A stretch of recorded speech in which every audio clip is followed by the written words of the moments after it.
Assalamualaikum warahmatullahi wabarakatuh.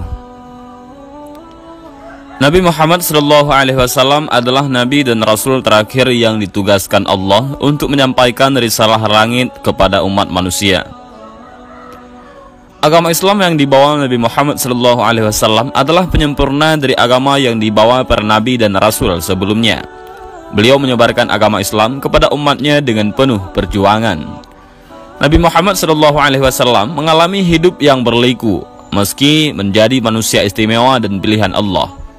Terlebih ketika menyebarkan ajaran Islam, beliau menghadapi berbagai macam rintangan, tantangan, penolakan, halangan, dan bahkan upaya pembunuhan. Meski demikian, beliau menghadapi itu semua dengan penuh kasih sayang, karena Nabi Muhammad SAW diutus Allah ke dunia ini tidak lain dan tidak bukan adalah sebagai rahmat bagi semesta alam tanpa terkecuali satu makhluk pun.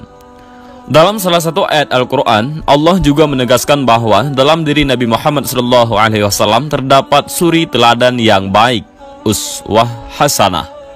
Karena itu, setiap muslim harus mengetahui kisah hidup Nabi Muhammad SAW agar bisa meneladaninya dengan baik dan benar. Yang pertama, kita akan mengisahkan tentang kelahiran Nabi Muhammad SAW. Ada banyak pendapat dan riwayat terkait dengan hari kelahiran Nabi Muhammad SAW. Namun, menurut riwayat yang paling masyhur, Nabi Muhammad SAW lahir pada tahun gajah, yaitu tahun di mana Raja Abrahah dari Yaman dan pasukan bergajahnya menyerang Ka'bah. Persisnya tanggal 12 Rabiul Awal ataupun bertepatan dengan 29 Agustus 548 Masehi di Mekah. Pendapat ini didasarkan pada sebuah riwayat Imam Ibnu Ishaq dari Sayyidina Ibnu Abbas. Rasulullah dilahirkan di hari Senin tanggal 12 di malam yang tenang pada bulan Rabiul Awal tahun gajah. Diriwayatkan bahwa banyak kejadian ajaib dan luar biasa yang terjadi, baik pada saat-saat sebelum dan saat-saat setelah Nabi Muhammad SAW lahir.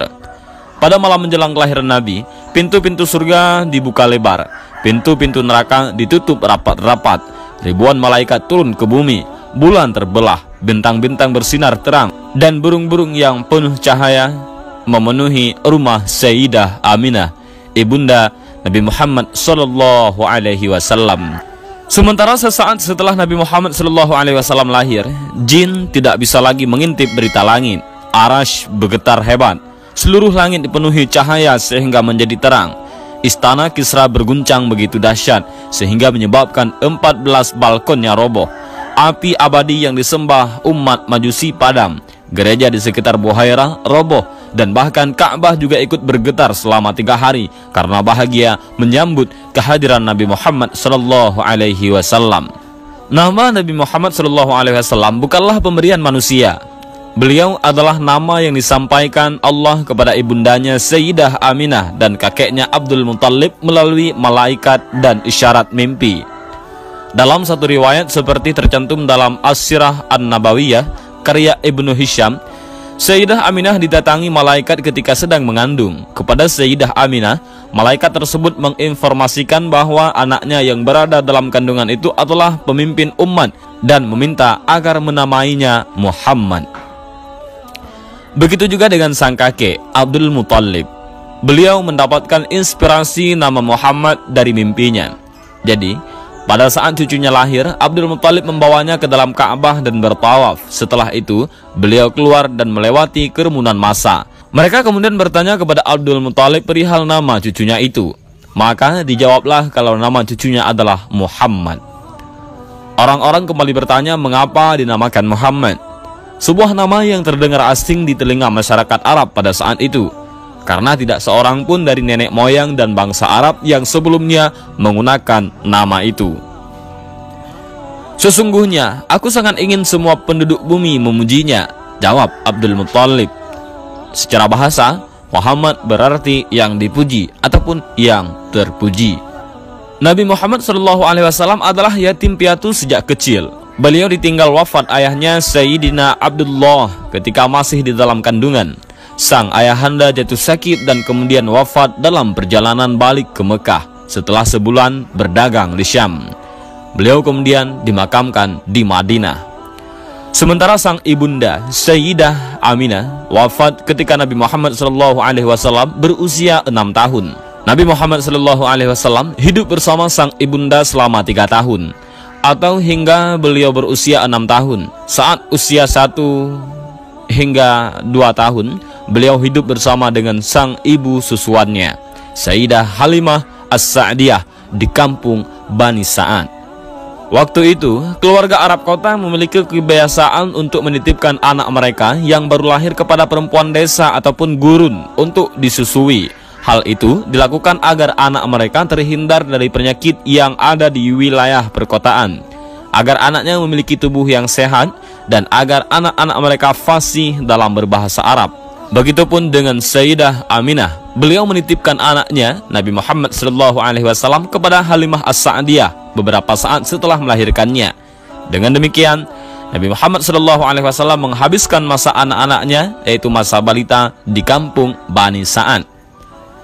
Kehadiran Nabi Muhammad SAW membawa keberkahan tersendiri bagi Halimah dan keluarganya. Setelah ada Nabi Muhammad SAW, kehidupan Halimah dan keluarganya menjadi lebih sejahtera karena hewan ternaknya menjadi gemuk-gemuk dan beranak banyak. Pada usia 6 tahun, Nabi Muhammad SAW kembali hidup dan tinggal bersama sang ibunda. Namun tidak berselang lama, beliau ditinggal wafat sang ibunda. Nabi Muhammad SAW kemudian diasuh oleh kakeknya Abdul Muttalib. Tidak lama kemudian, kakeknya wafat dan Nabi diasuh oleh pamannya Abu Talib. Pada saat itu, usia beliau 8 tahun. Nabi Muhammad SAW mulai bekerja mengembala kambing milik orang kaya Mekah. Setidaknya, ada 3 alasan mengapa Nabi Muhammad kecil akhirnya memutuskan untuk bekerja mengembala kambing. Yang pertama, membantu meringankan beban ekonomi Abu Talib.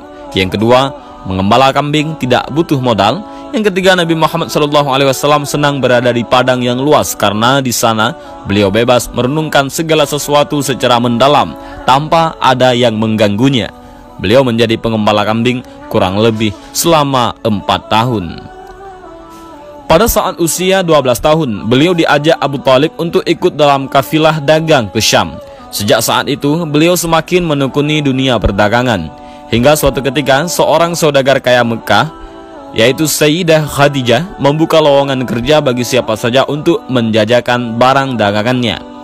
Abu Talib mendengar hal itu dan kemudian menawarkannya kepada Nabi Muhammad. Beliau menerima tawaran tersebut. Tugas pertama Nabi Muhammad SAW adalah berniaga ke negeri Syam. Beliau ditemani Maisarah, budak Sayyidah Khadijah, dengan membawa barang dagangannya berupa kain-kain. Berkat kerja keras, sikap jujur dan amanah, Nabi Muhammad SAW berhasil menjajakan barang dagangannya. Semuanya laku terjual dan untung banyak. Setelah mendengarkan cerita dari Maisarah, Sayyidah Khadijah terkesima dengan sikap dan perangai Nabi Muhammad SAW dalam mendagangkan barangnya. Dalam beberapa buku disebutkan bahwa Nabi Muhammad SAW sudah menjadi pemimpin kafilah dagang ke luar negeri pada saat usianya baru 17 tahun. Beliau berdagang hingga ke 17 negeri lebih, diantaranya Syam, Yordania, Bahrain, Busra, Irak, Yaman, dan lainnya. Dalam Sirah An-Nabawiyah, Al-Mubarakfuri menjelaskan bahwa Nabi Muhammad SAW menggandeng As-Sa'ib bin Abu Sa'ib sebagai partner saat awal-awal memulai bisnis. Bagi Nabi Muhammad SAW, Abu Sa'ib adalah rekan terbaiknya dalam bisnis, tidak pernah berselisih dan tidak pernah curang. Dan inilah sedikit kisah dan biografi Rasulullah SAW dari kelahiran sampai masa remajanya. Mudah-mudahan kisah ini bermanfaat, dan jangan lupa untuk membagikan kisah ini kepada kawan-kawan yang lain agar semuanya bisa mendapatkan manfaat. Allahu a'lam bishawab. Assalamualaikum warahmatullahi wabarakatuh.